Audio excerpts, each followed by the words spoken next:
Oi, turma, vamos dar continuidade a esse capítulo 9, né, em mais uma aula de geografia.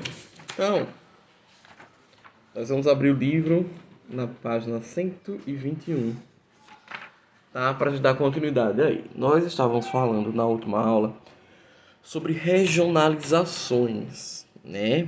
O que é regionalizar e a regionalização do Brasil proposta pelo IBGE.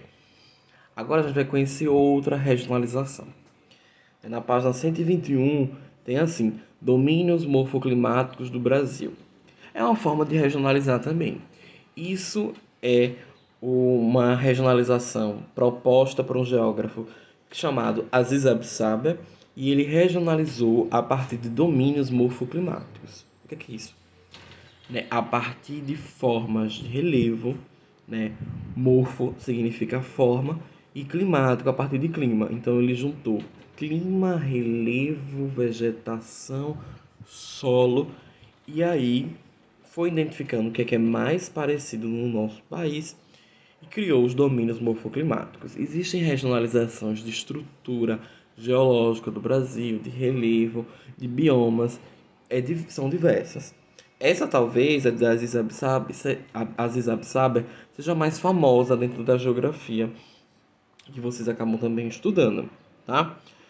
Ele regionalizou a partir da vegetação, do clima, do solo, do relevo, como já falei, em 7 regiões, que é o domínio amazônico, o domínio de cerrado, o domínio da caatinga, o domínio de mares de morro, o domínio das araucárias, o domínio das pradarias e as faixas de transição. Tá bom? Então, ele dividiu o Brasil em 7. Cada domínio tem sua característica específica a partir da vegetação e do clima. Essa é uma forma de regionalizar encontrada por Aziz Absaber, só que levou em consideração os aspectos climáticos. E outra, ele não levou em consideração os limites que cada estado tem. Então, se vocês observarem no mapa, a mancha verde, que é o domínio amazônico, ela passa por alguns estados, tá? A mancha amarela, que é o Mário de Morro, ela passa aqui por Sergipe, mas Sergipe também tem a mancha amarela mais claro, que é a faixa de transição, né? Aí presente. Então, que no nosso caso é a Caatinga. Então, não leva em consideração os limites de cada estado. É uma forma de regionalizar? Tá correta? Tá. Ele não precisa levar isso em consideração, como os outros também que eu vou falar agora não levaram. Existe uma outra regionalização famosa no Brasil, além do IBGE, que a gente chama de regionalização geoeconômica. Então, o IBGE se preocupou com os espaços físicos, com as características físicas. Já essa regionalização geoeconômica, que foi elaborada por Pedro Pinchas em 1967, ela não se preocupou exatamente com também questões físicas, nem com os limites dos estados. Observem no mapa, na página 123. Lá assim, Brasil, os complexos regionais. Então ele dividiu o Brasil em 3: Amazônia, Nordeste e Centro-Sul. A Amazônia é basicamente a região norte, que a gente conhece, do IBGE. O Nordeste continua sendo o Nordeste. E o Centro-Sul engloba o Centro-Oeste, o Sul e o Sudeste. Tá bom? Mas aí, ó, a Amazônia, quando ele foi dividir lá, ele botou o Maranhão um pedaço na Amazônia. E aí? Existe uma discussão no estado do Maranhão sobre dividir o Maranhão em dois. Parte do Maranhão tem características do Nordeste, parte do Maranhão tem características do Norte. Quando a gente for falar do Nordeste, a gente vai conhecer as subdivisões que nós temos, e eles é o famoso meio norte, né? Então, existe essa proposta, divisão do Maranhão em dois, existe a proposta de divisão do Pará em dois, mas enfim, isso não sai do papel e não deve sair tão cedo. Aí o Nordeste acabou englobando também uma parte de Minas Gerais. Esse extremo norte de Minas Gerais, ele é castigado pela seca. Ou seja, essa parte de Minas Gerais tem características do Nordeste, por isso que ela foi englobada aí. O objetivo da regionalização geoeconômica é ver como cada região se desenvolve economicamente falando. O Centro-Oeste O Sul e o Sudeste, que englobam o Centro-Sul, são o foco do Brasil, né? São o motor da nossa economia, porque o Sudeste, quer queira ou quer não, é o que mais se desenvolveu. O Nordeste, ele vem logo atrás, né? Nós temos muitas problemáticas sociais no Nordeste e econômicas, então ele vem um pouquinho atrás. E a Amazônia, que seria a região norte, vai lá chegando por último, porque a exploração na região norte ainda é muito complicada, né, na região da Amazônia e a questão econômica e industrial não se desenvolveu tanto quanto o Sudeste ou quanto as outras regiões. Até mesmo porque o norte do Brasil foi a última região a ser explorada pelos portugueses. Por ser uma região de difícil acesso, né, porque a gente tem o que no norte a floresta, então ela foi deixada por último nesse processo de exploração do nosso país. Bom, então essa é a regionalização chamada de geoeconômica, proposta pelo Pedro Pinchas em 1967. Em geografia, nós estudamos muito e ouvimos muito falar de um homem chamado Milton Santos. E ele e a Maria Laura Silveira fizeram a outra regionalização, tá bom? Que aí esse tópico começa na página 123, uma nova visão para a divisão regional brasileira, né, que é a divisão de Milton Santos, proposta em 99. Milton Santos era um geógrafo brasileiro, baiano, tá? Um intelectual negro, que aí é respeitado por diversas áreas do conhecimento e dominava a questão também econômica. Ele inventou alguns termos para a geografia, alguns conceitos. E essa divisão dele é fazer uma proposta um pouco parecida com a geoeconômica, mas com algumas alterações.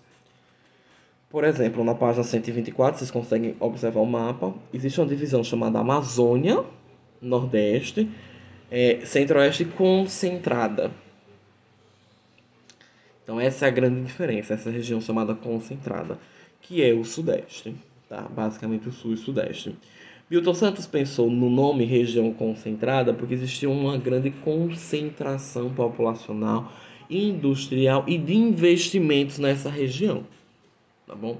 Então essa é a região que mais bomba no Brasil, né? A região que mais se destaca seria a concentrada, o Sul e o Sudeste. Aí o Centro-Oeste ele deixou do jeito que estava, né? Incluiu o Tocantins, né? A Amazônia, ele colocou os estados que têm a presença mais intensa da floresta e o Nordeste também ele mantém do mesmo jeito. Tá bom? Ele fez uma outra divisão. Todas as divisões são corretas e são aceitas. A gente acaba utilizando mais a do IBGE, tá bom? Mas todas são válidas.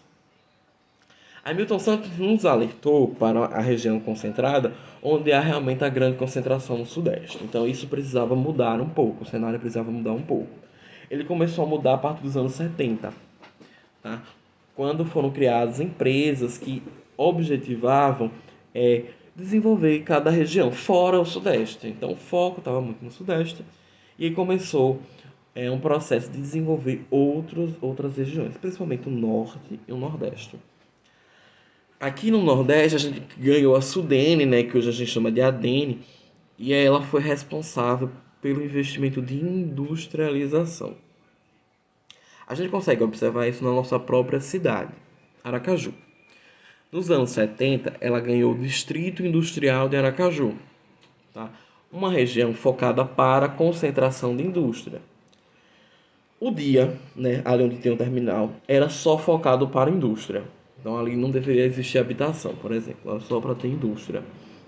Acho que com o passar dos anos, as indústrias foram desenvolvendo, foi chegando mais indústrias do Santa Maria, acabou ganhando indústria também. E aí aquela região cresceu demais e não comportava as indústrias. Hoje, o Distrito Industrial ele foi transferido para Socorro, se chama DIS, Distrito Industrial de Socorro, né? O nome não foi alterado lá no dia, mas a gente sabe que não tem mais tanta indústria. Algumas até foram à falência, motivadas por crise, né? Então essas empresas, a Ogeada, Denox, Codevasf e a Dene, elas foram responsáveis aí na página 125, você vê o mapa, pela desenvolvimento de outras regiões do Brasil, além do Sudeste. Okay? Na página 126 tem o aprofundar para conhecer o retrato da desigualdade regional do Brasil. É importante que vocês leiam esse texto, tá? Porque quer queira, quer não, exercício vai pedir também. Então, leiam essa atividade, tá? Esse texto em verde aí. O que é que ele vai falar? Sobre a questão assim, o Brasil é um país igual? É um país que está bem dividido? Não. Existe uma concentração populacional no Sudeste, né? Eu falei agora, e esse texto vai resgatar isso, tá? Por que tem uma concentração populacional no Sudeste? Porque o Sudeste tem muita indústria, tá? Foi a primeira região do Brasil a ter indústria, porque tinha café, porque era mais rica, né? Antigamente era o Nordeste, tá? Aí depois os centros, né, foram mudados para o Sudeste, porque a capital era Salvador, e depois a capital virou Rio de Janeiro, né? E hoje Brasília. Então, o Sudeste foi o que mais se desenvolveu. Se mais tem indústria, mais precisa de mão de obra, mais as pessoas vão atrás de emprego no Sudeste. Isso aconteceu muito, principalmente na construção de Brasília. As pessoas foram para o Centro-Oeste, né? Então, esse processo de imigração já é antigo, né? Já desde o começo do século passado já acontecia. Aí, com o investimento dessas indústrias, dessas empresas, perdão, que eu falei na página anterior, né? Começou que outras regiões se desenvolveram também. Só que o foco industrial, econômico do Brasil está na região sudeste. A capital do Brasil é Brasília, mas é uma capital política. A capital econômica do Brasil, né, o centro econômico, a cidade influenciadora é São Paulo. Tá? Lá você tem uma gama de serviços, uma gama de possibilidades, inclusive de empregos. Agora é uma cidade que já está esgotada, inclusive na questão ambiental também, né? Tem muita poluição. Então, talvez hoje ir para São Paulo, hoje ir para o Sudeste não seja mais alternativa. Seja melhor ficar por aqui. Até porque, né, o fato de não ter espaço para todo mundo, não ter emprego para todo mundo, gerou desigualdade social. Gerou que as pessoas saíam do Nordeste, saíam do Norte para ir para o Sudeste atrás de emprego e às vezes não conseguiam e acabavam vivendo em situação de rua. Ou conseguiam subempregos, né? Empregos que se pagam pouco e não se pagam correto. Ou viviam ali na marginalidade. Então isso acabou incentivando a violência, a primeira construção das favelas, depois o processo de violência. Lembrando que uma coisa não está relacionada à outra.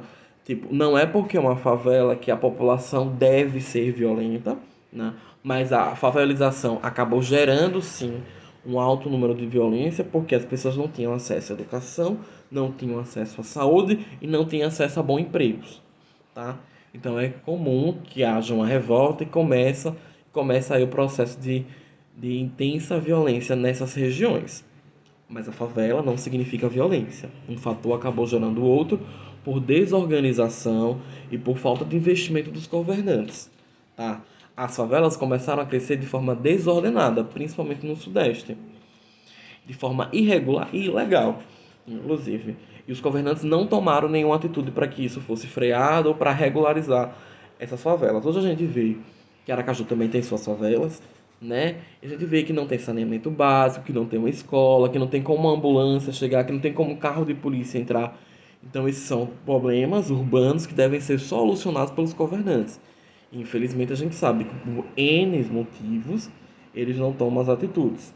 Então o problema da favelização, da desigualdade social e regional do Brasil tem uma culpa muito intensa do próprio Estado. Tá bom? Isso aconteceu principalmente no Sudeste, né, pela grande concentração populacional. Sendo assim, a gente encerra esse capítulo. Na próxima aula a gente vai fazer a atividade. Então já podem fazer a atividade da página 127. Podem começar, viu? Da 127 até a 132. Que na próxima aula a gente já faz a correção. Tudo bem? Então, tchau, senhores. Até a próxima aula.